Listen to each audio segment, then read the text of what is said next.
अगर आपका बिजनेस चल रहा है और आपको बार बार वर्किंग कैपिटल की ज़रूरत पड़ती है, तो आज का यह वीडियो आपके लिए बहुत ही इम्पोर्टेंट होने वाला है दोस्तों। क्योंकि कई बिजनेस ओनर्स को एक बार में बड़ा टर्म लोन नहीं चाहिए होता, उन्हें ज़रूरत होती है बिजनेस में पैसा चलता रहे, स्टॉक खरीदा जा सके, सप्लायर को पेमेंट किया जा सके और ज़रूरत के समय वर्किंग कैपिटल अवेलेबल रहे। ऐसे में आपने कैश क्रेडिट यानी सीसी लोन का नाम जरूर सुना होगा।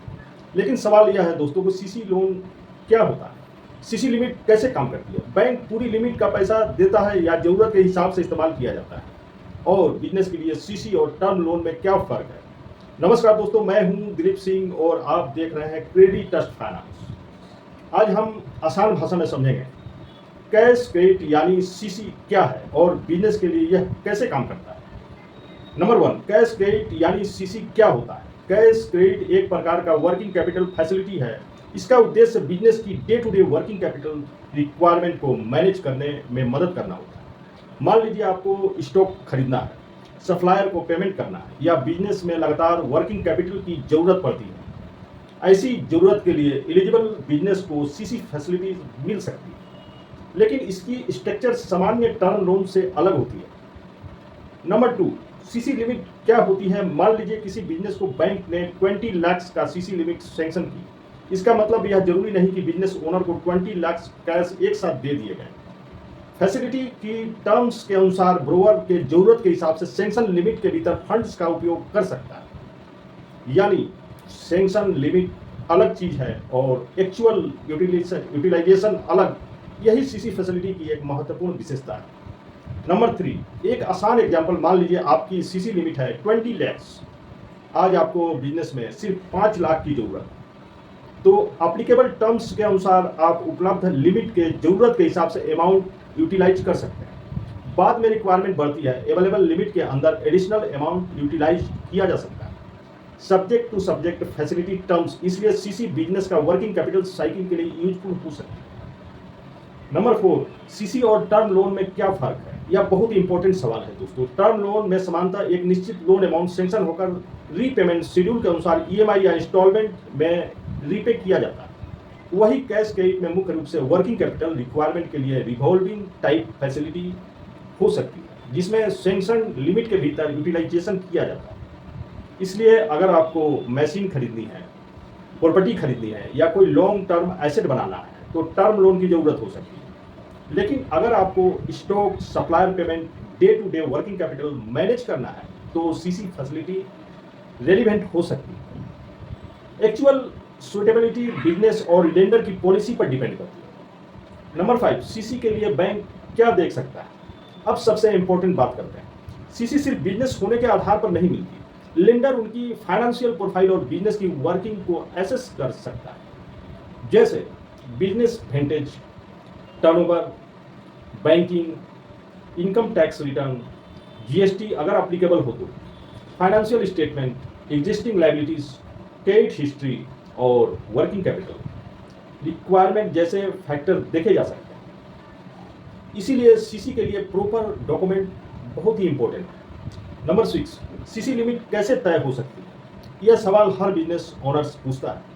मुझे 10 लाख, 20 लाख या 50 लाख की सीसी लिमिट कैसे मिली, लेकिन इसका कोई एक फिक्स्ड आंसर नहीं है। तो सीसी लिमिट बिजनेस के टर्नओवर, वर्किंग कैपिटल साइकिल और financial statement, banking, stock, receivable और लेंडर की एप्लीकेबल असेसमेंट और मेथोडोलॉजी के अनुसार अलग अलग हो सकती है। इसलिए सिर्फ टर्नओवर देखकर यह कहना सही नहीं होगा कि किसी बिजनेस को निश्चित अमाउंट की सीसी लिमिट मिलेगी। नंबर 7 दोस्तों, सीसी में सिक्योरिटी भी हो सकती है। सीसी फैसिलिटी सिक्योर्ड या अन्य स्ट्रक्चर हो सकती है, या लेंडर और फैसिलिटी की टर्म्स पर डिपेंड करता है। कुछ केसेस में स्टॉक, रिसीवेबल या प्रॉपर्टी जैसे सिक्योरिटी रिवॉल्व हो सकती है। इसलिए सीसी लेने से पहले यह जरूर समझें सिक्योरिटी क्या है, लिमिट कितनी है, इंटरेस्ट और चार्जेस क्या है, रिन्यूअल कंडीशन क्या है और बैंक की मॉनिटरिंग रिक्वायरमेंट क्या है।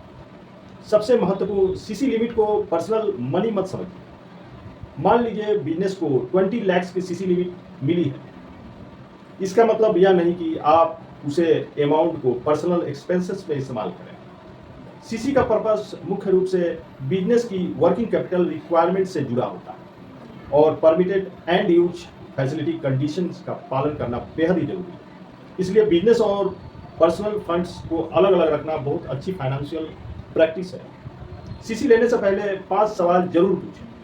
बैंक या लेंडर से फैसिलिटी लेने से पहले पूछिए, मेरी सैंक्शन सीसी लिमिट कितनी है, इंटरेस्ट और एप्लीकेबल चार्जेस कितने हैं, सिक्योरिटी या कोलेट्रल क्या होगा, रिन्यूअल और रिव्यू कब होगा, सीसी का परमिटेड यूज और कंडीशन क्या है। इन सवालों को समझे बिना सिर्फ लिमिट देखकर डिसीजन न लें। किसी बिजनेस को सीसी की जरूरत हो सकती है। एग्जाम्पल के लिए होलसेलर्स, ट्रेडर्स, मैन्युफैक्चरर, डिस्ट्रीब्यूटर और ऐसे बिजनेस जिसमें रेगुलर स्टॉक परचेस, रिसीवल और साइकिल होता है, उनके लिए वर्किंग कैपिटल फैसिलिटी यूजफुल हो सकती है। लेकिन हर बिजनेस के लिए सीसी जरूरी हो ऐसा नहीं है। बिजनेस का एक्चुअल कैश फ्लो रिक्वायरमेंट देखकर ही फैसिलिटी चुनना बेहतर है। अब दोस्तों फाइनल मैसेज देना चाहूँगा, कैश क्रेडिट यानी सीसी बिजनेस की वर्किंग कैपिटल रिक्वायरमेंट को मैनेज करने के लिए एक महत्वपूर्ण फाइनेंसिंग फैसिलिटी हो सकती है। लेकिन सीसी लेने से पहले सिर्फ यह मत पूछिए बैंक मुझे कितनी लिमिट देगा, बल्कि यह भी समझिए कि मेरे बिजनेस को वास्तव में कितनी वर्किंग कैपिटल की जरूरत है और क्या मैं इस फैसिलिटी का कंडीशन और फाइनेंशियल कॉस्ट को प्रॉपर्ली मैनेज कर सकता हूँ। यही सही लोन प्लानिंग है। अगर आप business loan, cash credit, home loan, mortgage loan, lab या अन्य फाइनेंशियल प्रोडक्ट के बारे में इंफॉर्मेशन गाइडेंस चाहते हैं, केई ट्रस्ट फाइनेंस से आप जरूर संपर्क करें। आप अपनी बेसिक फाइनेंशियल रिक्वायरमेंट प्रोफाइल के बारे में बात कर सकते हैं। अवेलेबल लोन ऑप्शन लेंडर की एप्लीकेबल पॉलिसी और आपकी इंडिविजुअल प्रोफाइल पर डिपेंड करेंगे। और हमेशा याद रखिए, बिजनेस में पैसा सिर्फ मिलना जरूरी नहीं, सही तरीके से मैनेज होना भी जरूरी है। अगर वीडियो यूजफुल लगा हो दोस्तों, तो वीडियो को लाइक, शेयर और सब्सक्राइब करना बिल्कुल ना भूलें। केई ट्रस्ट फाइनेंस को जरूर सब्सक्राइब करें। मैं हूं दिलीप सिंह। मिलते हैं अगले वीडियो 30 डे लोन प्रोग्राम के अगले इंपॉर्टेंट टॉपिक के साथ। धन्यवाद। जय हिंद।